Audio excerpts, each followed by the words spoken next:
Shalom, querido, querida, seja bem-vindo ao nosso curso Integração, aqui da Primeira Igreja Batista em Governador Valadares.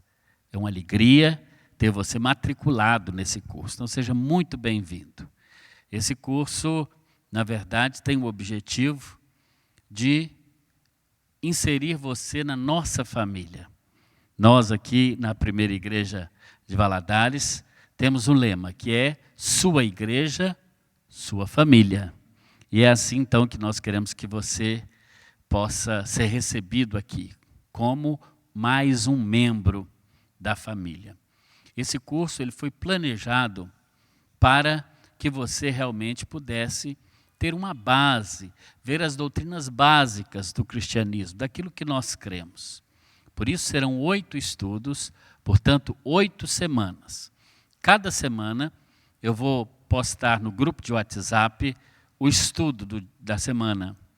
Depois vamos postar a videoaula. E depois vamos ter uma interação através da plataforma, né, de compartilhamento, ou Zoom, ou outro que ficar mais tranquilo. A primeira lição tem como título Quem sou eu? Então vamos ver, à luz da Escritura Sagrada, à luz da Bíblia, quem somos nós, seres humanos. Fica aqui já a minha dica para que você possa adquirir uma Bíblia, se ainda não tem, não é?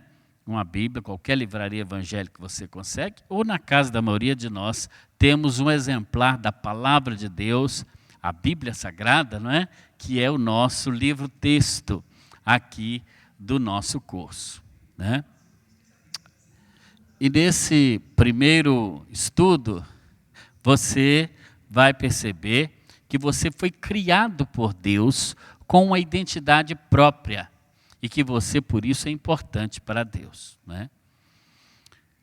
Você e eu, seres humanos, somos imagem e semelhança de Deus. Fomos feitos assim, como imagem e semelhança.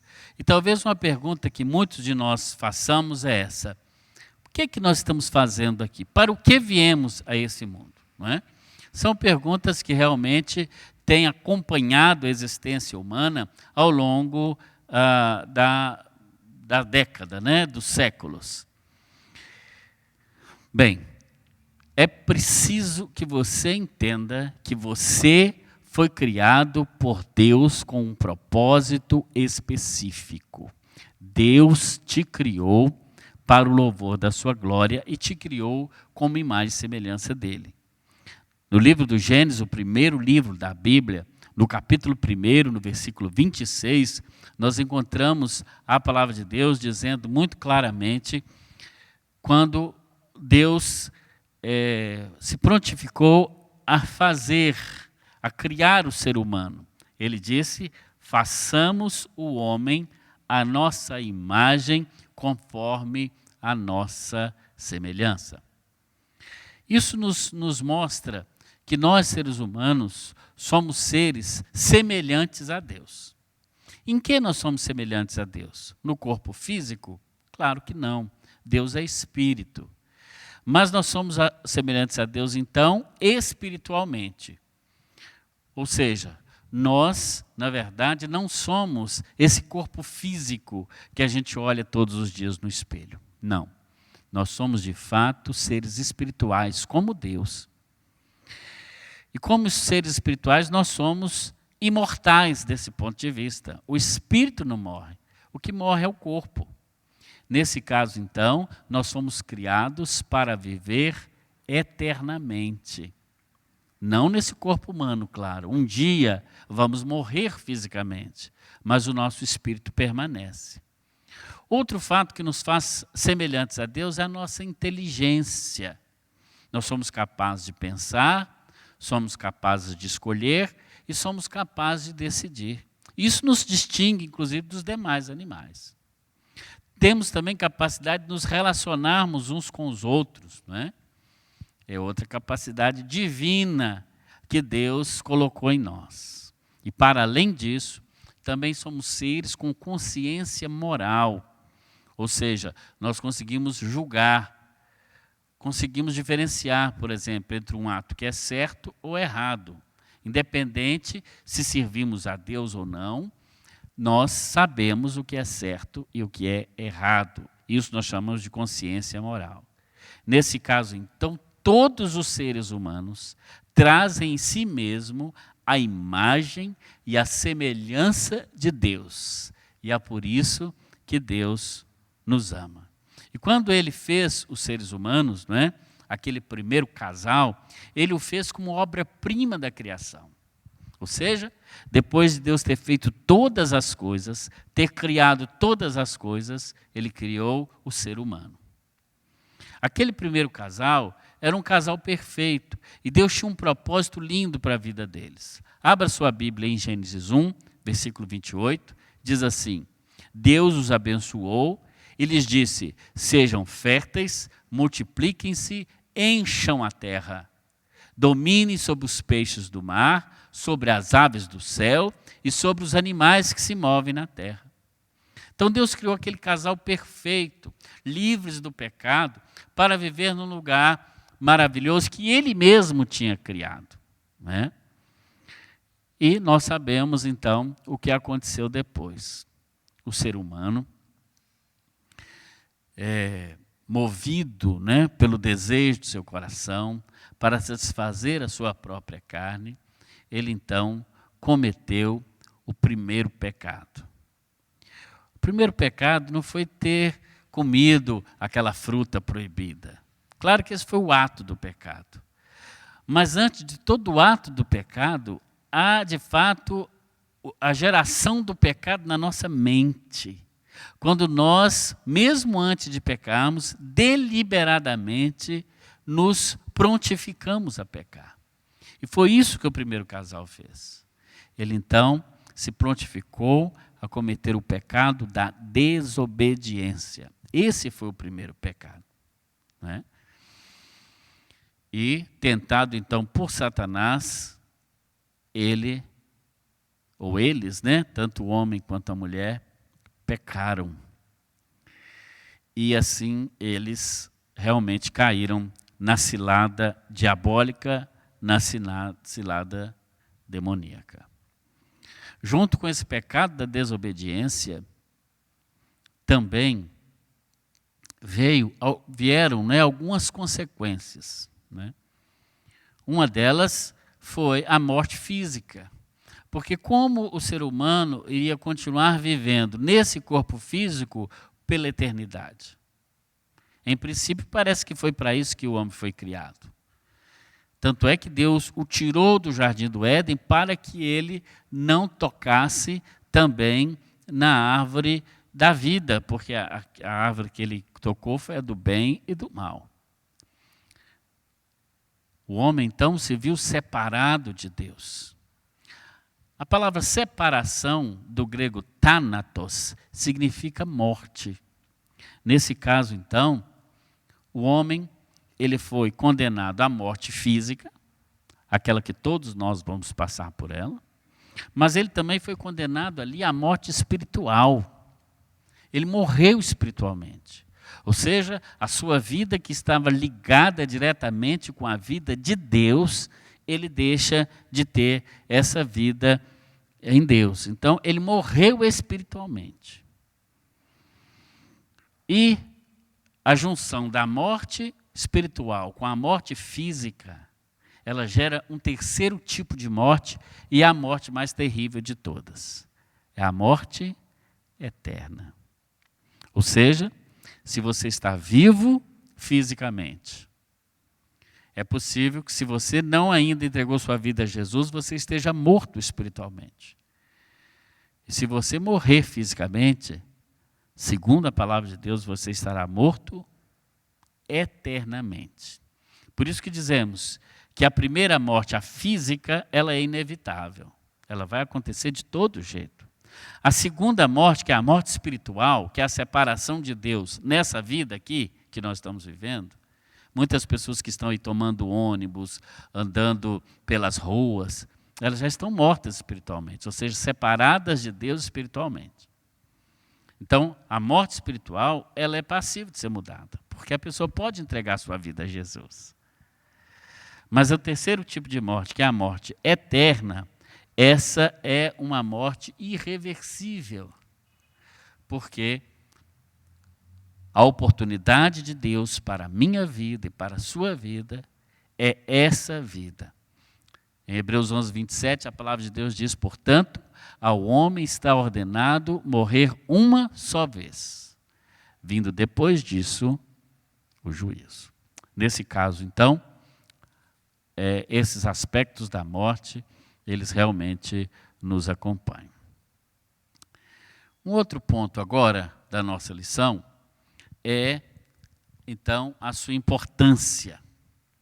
Você já viu quem você foi criado em imagem e semelhança de Deus, mas, assim como todo ser humano, você é pecador. Eu sou pecador. Mas mesmo depois que o ser humano pecou no Éden, ele não perdeu a sua importância para Deus. Eu coloquei aí na sua apostila uma pequena comparação, não é? Se você amassar, pisar em cima, sujar uma nota de R$100, será que ela perdeu o seu valor só porque ela está amassada ou empoeirada? Não. Basta você pegar, desamassar, talvez passar ferro, limpar, ela vale os mesmos R$100. Podemos fazer essa comparação com o ser humano. Satanás tentou destruir o ser humano com o pecado, mas não conseguiu. O que ele conseguiu foi amassá-lo, sujá-lo, mas ele continua tendo valor. Por isso Deus continua valorizando o ser humano. Isso vale para você e para mim. O trabalho de Satanás muitas vezes é nos sujar, é nos amassar, é tirar a nossa alegria, mas o Senhor vem e nos restaura. Lá no Gênesis, logo depois do homem pecar, Deus prometeu que enviaria um que também seria filho do homem, não é? Que esmagaria a cabeça da serpente. Está lá em Gênesis 3,15. Deus diz assim, a serpente, porém inimizade entre você e a mulher, entre a sua descendência e o descendente dela. Esse lhe ferirá a cabeça e você lhe ferirá o calcanhar. Nesse texto, há uma promessa de que um ser humano, assim como Adão, um ser humano viria da descendência da mulher, da descendência de Eva, e pisaria a cabeça da serpente. No Novo Testamento, nós vemos que essa era uma palavra profética a respeito da vinda de Jesus. Jesus é aquele que pisou na cabeça da serpente e esmagou a sua cabeça.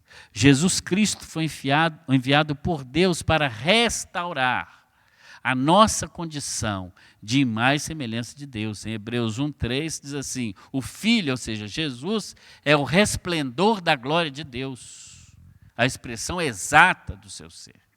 Então Jesus veio para restaurar a nossa condição de filhos de Deus. E diz a palavra de Deus em João 3,16, porque Deus amou o mundo de tal maneira que deu o seu Filho unigênito, para que todo aquele que nele crê não morra, mas tenha a vida eterna. Então, quando Deus envia Jesus, ele faz isso no ato de amor. Porque Deus amou, ele deu. Ele faz isso também no ato de graça, ou seja, sem cobrar nada em troca.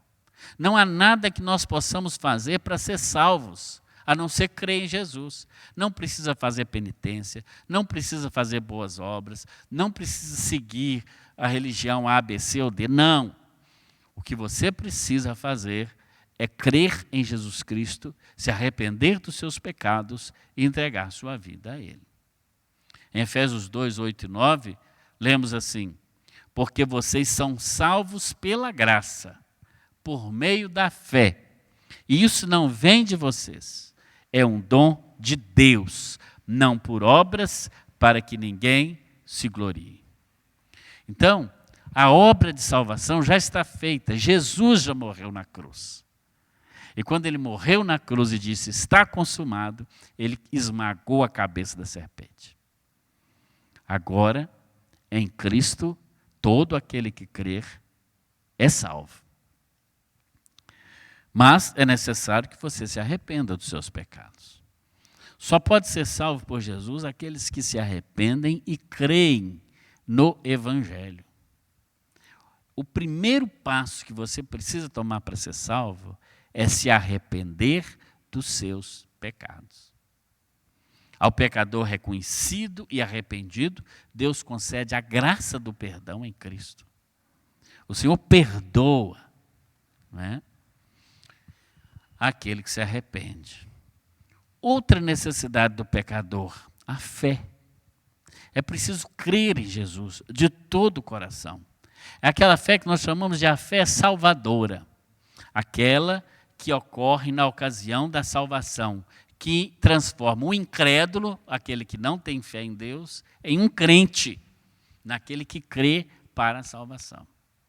O pior pecado do mundo, o mais hediondo de todos, é não crer em Jesus Cristo como enviado de Deus e como aquele que pode e quer salvar a todos nós. Deus quer te transformar de criatura em filho. Talvez você tenha ouvido já uma palavra muito comum, né? Que diz assim, todos são filhos de Deus. Olha, eu devo te dizer que não é bem assim não. A palavra de Deus em João, capítulo 1, versículo 12, diz assim, contudo, aos que o receberam, ou seja, os que receberam Jesus, aos que creram no seu nome, Deus deu-lhes o poder ou o direito de se tornarem filhos de Deus. Percebe? É só aqueles que creram em Jesus Cristo e entregaram suas vidas a Ele, é que são filhos de Deus, porque o pecado nos separou de Deus, lembra? E o pecado se estendeu a todos nós. O pecado de Adão e Eva lá no Jardim do Éden, ele se espalhou e chegou também até nós. Por isso, nós precisamos dessa salvação em Cristo Jesus. Aqueles que recebem a Cristo, aqueles que creem no seu nome, são regenerados, ou seja, são gerados de novo. Por isso que a gente fala que aquele que crê em Cristo, ele é nova criatura. Ele é nascido de novo. Por isso que Paulo aos Coríntios, no capítulo 5, 17, da segunda carta, diz assim, portanto, se alguém está em Cristo, nova criatura é. As coisas velhas já passaram, tudo se fez novo. Você quer que tudo seja feito novo na sua vida? Entregue sua vida a Jesus. Talvez você pode perguntar assim, mas, pastor, mesmo depois que eu aceito Jesus, então não vou pecar nunca mais? Vai, você continua pecador, eu também.